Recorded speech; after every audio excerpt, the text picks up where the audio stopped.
আসসালামু আলাইকুম গাইস, আমি জেকে। আমি এখন রুমা বাজারে অবস্থান করছি। আমরা কিউকাটানের উদ্দেশ্যে রওনা করছি। এখান থেকে আমাদের গাইড নিতে হবে। পিছনে দেখতে পাচ্ছেন লেখা আছে উপজেলা পর্যটন তথ্য সেবা কেন্দ্র। এখান থেকে গাইড নিতে হয়। এখানে প্রতি 12 জনের জন্য একজন করে গাইড। একজন গাইডের খরচ হচ্ছে 1900 টাকা। 1600 টাকা তার তার পারিশ্রমিক, আর 300 টাকা তার থাকার জন্য। আর 1600 টাকার মধ্যে তার খাওয়া দাওয়া সব কিছু। 300 টাকা এক্সট্রা টাকা থাকার জন্য দিতে হবে ওখানে রাত্রি যাপন করলে।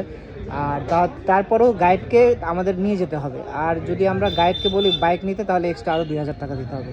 তো সেক্ষেত্রে আমাদের তো আসলে পিছনে জায়গা নেই, যেহেতু আমরা 2টা বাইক নিয়ে আসছি। তো আরও আমরা গ্রুপের সাথে অ্যাড হয়েছি। এখানে দেখা গেছে তাহলে ওই 11 জন হয়ে আমরা একটা টিম হয়েছি। আর সিঙ্গেল যে বাইক আছে ওখানে আমাদের ওই গাইডটাকে উঠায় নেবে। সেক্ষেত্রে আমাদের সবারই খরচ হবে। আপনারা আসলে এখানে অবশ্যই হিসাব করে যাওয়ার চেষ্টা করবেন, কারণ গাইডের এখানে অনেক টাকাই ফ্যাক্ট। কারণ আপনি পিছনে নিলে শুধু 1900 টাকার মধ্যে 12 জন কভার হয়ে যাচ্ছে। আর নয়তো বাইকের জন্য এক্সট্রা 2000 টাকা আবার খরচ করতে হবে। সবাই ভালো থাকুন, দেখা হবে ইনশাল্লাহ কিউকাটনে।